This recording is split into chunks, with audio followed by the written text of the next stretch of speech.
ಎಲ್ಲರ ಬುರುಡೆಯಲ್ಲಿ ಒಂದೇ ಮೊದಲಂತೆ ಬುದ್ಧಿ ಒಂದಿಲ್ಲ.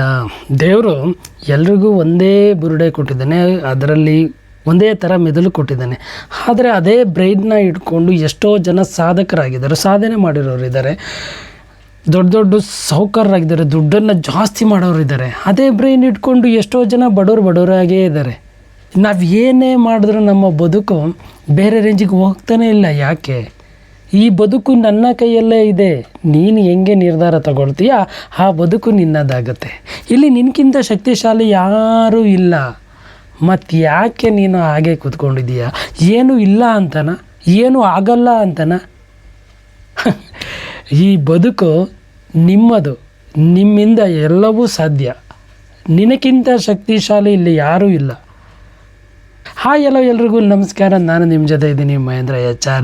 ನೀವೇನಾದರೂ ನಮ್ಮ ಯೂಟ್ಯೂಬ್ ಚಾನಲ್ಗೆ ಹೊಸದಾಗಿ ಬಂದಿದ್ದರೆ ದಯವಿಟ್ಟು ಸಬ್ಸ್ಕ್ರೈಬ್ ಮಾಡ್ಕೊಳ್ಳಿ, ಹಂಗೆ ಬೆಲ್ ಐಕನನ್ನು ಕೂಡ ಕ್ಲಿಕ್ ಮಾಡಿ ಅಂತ ಹೇಳ್ತಾ ವಿಡಿಯೋನ ಶುರು ಮಾಡೋಣ. ಬನ್ನಿ. ಯೋಚನೆ ಮಾಡಿ, ದೇವರು ಎಲ್ರಿಗೂ ಒಂದೇ ಥರ ಮೆದುಳು ಕೊಟ್ಟಿದ್ದಾನೆ, ಒಂದೇ ಬುರುಡೆ. ಎಲ್ಲರ ಬುರುಡೆಯಲ್ಲಿ ಒಂದೇ ಥರ ಮೆದುಳು, ಒಂದೇ ಥರದ ಗಾಳಿ, ನೀರು, ಬೆಳಕು ಎಲ್ಲವನ್ನೂ ಒಂದೇ ಥರ ಕೊಟ್ಟಿದ್ದಾನೆ. ಒಂದೇ ಥರ ಸೇವನೆ ಮಾಡ್ತೀವಿ. ಅದೇ ಬ್ರೈನ್ ಇಟ್ಕೊಂಡು ಎಷ್ಟೋ ಜನ ಸಾಧನೆ ಮಾಡಿರೋರು ಇದ್ದಾರೆ, ಎಷ್ಟೋ ಜನ ಎಣಿಸೋಕ್ಕಾಗದೇ ಇರೋಷ್ಟು ದುಡ್ಡನ್ನು ಮಾಡಿದ್ದಾರೆ. ಆದರೆ ಕೆಲವರಿಗೆ ಎಣಿಸೋಕ್ಕೆ ಸಿಗದೇ ಇರೋ ದುಡ್ಡು, ಎಣಿಸೋಕ್ಕೆ ಆಗದೇ ಇರುವಂಥ ಸಾಲಗಳು, ಬಾಧೆಗಳು ಇವೆಲ್ಲವೂ ಜಾಸ್ತಿನೇ ಆಗ್ತಾಯಿದೆ. ಯಾಕೆ? ಇಲ್ಲ, ನಮ್ಮ ಹತ್ರ ಏನೂ ಇಲ್ಲ ಗುರು, ಅಯ್ಯೋ ನಮ್ಮ ಹತ್ರ ಏನೂ ಆಗಲ್ಲ ಗುರು, ಅಯ್ಯೋ ನಮ್ಮ ಹತ್ರ ಏನೂ ಮಾಡೋಕ್ಕಾಗಲ್ಲ ಗುರು ಅಂತ ಯೋಚನೆ ಮಾಡ್ತಾ ಕುತ್ಕೊಂಡು ಅದೇ ಸ್ಥಿತಿಯಾಗಿದ್ದಾರೆ. ಇಲ್ಲ, ನಾವು ಮಾಡಿದಂಥ ಕರ್ಮದಿಂದ ಈ ಥರದ ಬದುಕು ಆಗಿದೆಯಾ? ಕರ್ಮದಿಂದನೂ ಇರ್ಬೋದು. ಆದರೆ ನಾನು ಇವತ್ತು ಬಡವನಾಗಿದ್ದೀನಿ ಗುರು, ನನ್ನ ಕರ್ಮದಲ್ಲಿ ಬೇಜಾನ್ ದುಡ್ಡಿದೆ, ಅದನ್ನು ಪಡ್ಕೋಬೋದು. ಹೆಂಗೆ ಪಡ್ಕೊಳ್ಳೋದು?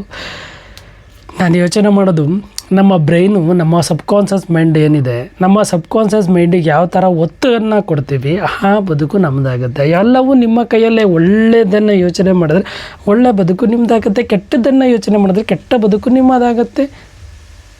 ಜೀವನ ನಿನ್ನ ಕೈಯಲ್ಲೇ ಇದೆ. ಅದನ್ನು ಹಾಳು ಮಾಡ್ಕೋಬೋದು, ಒಳ್ಳೆಯದು ಮಾಡ್ಕೊಳ್ಬೋದು, ಸಾಹುಕಾರರಾಗ್ಬೋದು, ಸಾಧನೆ ಮಾಡ್ಬೋದು, ಏನು ಬೇಕಾದರೂ ಮಾಡ್ಕೋಬೋದು. ಆದರೆ ನೀವು ಯೋಚನೆ ಮಾಡುವಂಥ ನಿರ್ಧಾರದ ಮೇಲೆ ನಿಮ್ಮ ಬದುಕು ನಿಮ್ಮ ಕೈಯಲ್ಲಿ ಇರುತ್ತೆ. ನಾವು ಇವಾಗ ಒಂದು ಬಡವರ ಸ್ಥಿತಿ, ಈ ಸ್ಥಿತಿಲಿದ್ದೀವಿ ಅಂತ ಯೋಚನೆ ಮಾಡಿ. ಈ ಸ್ಥಿತಿಲಿದ್ದಾಗ ನಿಮ್ಮ ಕನಸುಗಳು ಯಾವತ್ತಿದ್ರೂ ಹೈ ಆಗಿರಬೇಕೆ ವಿನಃ ಲೋ ಲೆವೆಲ್ಲಾಗಿರಬಾರ್ದು. ಇದಕ್ಕಿಂತ ಕೆಳ ಮಟ್ಟದಲ್ಲಿ ಯಾವತ್ತೂ ಯೋಚನೆ ಮಾಡಿ, ನನ್ನ ಹತ್ರ ಏನೂ ಆಗಲ್ಲ, ನನ್ನ ಹತ್ರ ಏನು ಸಾಧನೆ ಮಾಡೋದಕ್ಕಾಗಲ್ಲ, ನನ್ನಲ್ಲಿರುವಂಥ ಸಾಲಗಳನ್ನು ಯಾವತ್ತೂ ತೀರ್ಸೋಕ್ಕಾಗಲ್ಲ, ನಾನು ಹಿಂಗೇ ಇರ್ತೀನಿ, ನನ್ನ ಹತ್ರ ನನ್ನ ಬದುಕು ಇಷ್ಟೇ, ನಮ್ಮ ಅಪ್ಪ ಅಮ್ಮ ಏನೂ ಮಾಡಿಲ್ಲ, ನನ್ನ ಕೈಲಿ ಏನೂ ಆಗಲ್ಲ ಅಂತ ಯಾವತ್ತೂ ಯೋಚನೆ ಮಾಡೋದಕ್ಕೆ ಹೋಗಬೇಡಿ. ಅದನ್ನು ಬಿಟ್ಟು ಮೇಲೆ ಬನ್ನಿ. ನನ್ನ ಕೈಲಿ ಏನು ಮಾಡೋಕ್ಕಾಗಲ್ಲ, ನಾನೇನು ಸಾಧನೆ ಮಾಡೋದಕ್ಕಾಗಲ್ಲ, ನನ್ನ ಕೈಲಿ ಏನು ಸಾಧ್ಯ ಆಗಲ್ಲ, ಹಿಂಗೆ ಯೋಚನೆ ಮಾಡ್ತಾ ಹೋಗಿ. ನಿಮ್ಮ ಕನಸು ಯಾವತ್ತೂ ಹೈ ಆಗಿರಬೇಕು.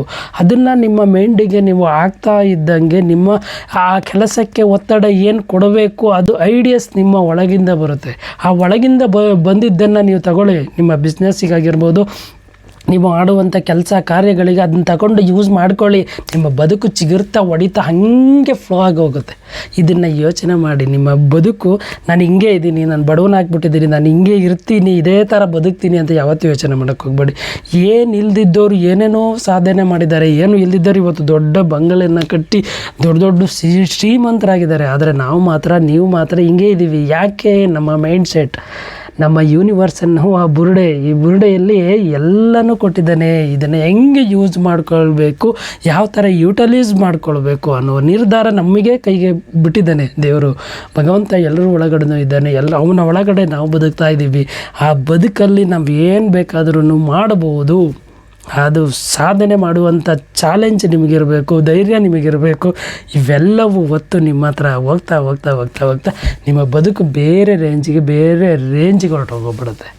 ಇದು ಇವತ್ತಿನ ವಿಡಿಯೋ. ಅರ್ಥ ಆಗಿರುತ್ತೆ ಅಂತ ಅಂದ್ಕೊಂಡಿರ್ತೀನಿ. ಅರ್ಥ ಆಗಿದ್ದರೆ, ಇಷ್ಟ ಆಗಿದ್ದರೆ ಲೈಕ್ ಮಾಡಿ, ಶೇರ್ ಮಾಡಿ, ಕಮೆಂಟ್ ಮಾಡಿ, ಹಂಗೆ ಸಬ್ಸ್ಕ್ರೈಬ್ ಕೂಡ ಮಾಡ್ಕೊಳ್ಳಿ.